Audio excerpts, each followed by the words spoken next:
बड़ी खबर आ रही है। बता दें कि राजनीति के पेश पर कांग्रेस की बैटिंग फ्लॉप होती नजर आ रही है। दिल्ली से इस वक्त की बड़ी खबर देख रहे हैं आप, जहां विधान परिषद से कांग्रेस के लिए बुरी खबर है और यूपी विधानसभा चुनाव में भी 2 सीटें महज जीती थी। इस वक्त बता दें बड़ी खबर दिल्ली से, जहां 6 जुलाई को एमएलसी दीपक सिंह का कार्यकाल खत्म हो जाएगा।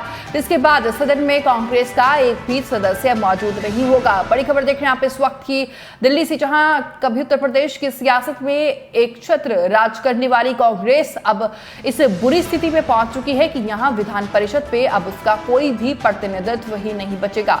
इस वक्त की बड़ी खबर दिल्ली से आप देख रहे हैं, जहां कांग्रेस के लिए विधान परिषद के लिए बुरी खबर है, जहां विधान परिषद में अब कोई भी कांग्रेस का प्रतिनिधित्व नहीं बचेगा। ब्रिटिश राज के दौरान वर्ष 1935 में स्थापित विधान परिषद में फिलहाल कांग्रेस का एकमात्र सदस्य दीपक सिंह बचे थे और वो भी अब। और इसी खबर पर ज्यादा जानकारी के लिए राहुल राणा, हमारे एडिटर इन चीफ, हमारे साथ जुड़ गए हैं। राहुल जी, कांग्रेस के लिए ये बुरी खबर आ रही है, एक ही विधान परिषद था, अब वो भी प्रतिनिधित्व उनका नहीं बचेगा। क्या कुछ पूरी जानकारी इस मामले पर आपके पास है?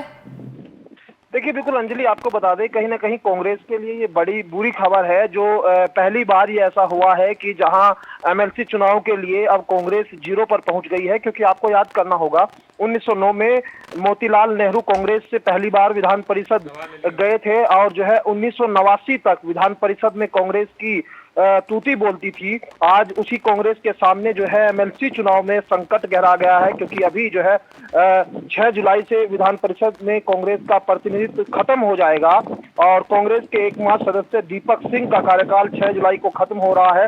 तो इसी को देखते हुए ये सब तमाम चीजें अब सामने आ रही है कि अब कांग्रेस का जो अस्तित्व है वो कहीं ना कहीं एमएलसी चुनाव को लेकर खतरे में मंडराता दिखाई दे रहा है। पिछले एमएलसी चुनाव में जो है वो एक भी सीट कांग्रेस इस बार नहीं जीत पाई थी और कहीं ना कहीं अब जो जुलाई में उनका एक कार्यकाल, उनके जो एकमात्र उनके एमएलसी है उनका कार्यकाल अब ये खत्म हो रहा है। तो साफ तौर पर आप देखिए कि जहां जिनका एक छत्र राज रहा और करने वाली कांग्रेस, और इतनी बुरी स्थिति आज उनकी पहुंच गई है कि विधानसभा परिषद के इस चुनाव में आज उनको जो है कहीं ना कहीं अस्तित्व से बाहर होती दिखाई दे रही है। ब्रिटिश राज के दौरान भी जो है वर्ष 1933 में स्थापित विधान परिषद में जो कांग्रेस जो है वो एकमात्र सदस्य दीपक उनके पास बचे हैं, जिनका आज ही कार्यकाल खत्म हो जाएगा। हालांकि उसका कार्यकाल जो है वो साल जुलाई में समाप्त होगा, अभी कुछ महीने का वक्त है, लेकिन आगे आने वाला संकट जो है वो कांग्रेस के सामने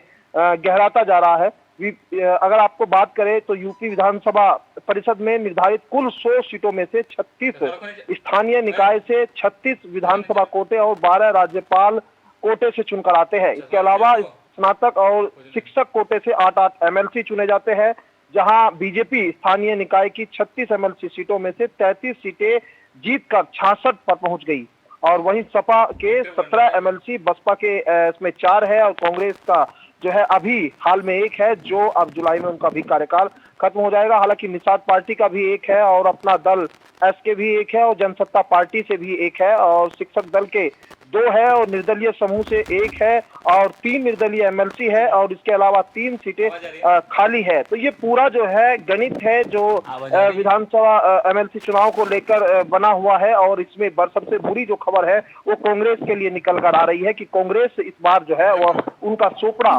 विधान परिषद के एमएलसी चुनाव में साफ होता दिख रहा है। धन्यवाद तमाम जानकारी साझा करने के लिए। लगातार बड़ी खबर इस वक्त की देख रहे हैं आप, जहां यूपी विधानसभा चुनाव पे 2 सीटें जीती थी और 6 जुलाई को अब एमएलसी जो दीपक है उनका कार्यकाल खत्म हो जाएगा। तो ये बुरी खबर कह सकते हैं कांग्रेस के लिए कि उन्हें भारी पड़ने वाला है। बता दें कि अब एमएलसी चुनाव में कोई भी प्रतिनिधित्व करने वाला कांग्रेस का नहीं बचेगा।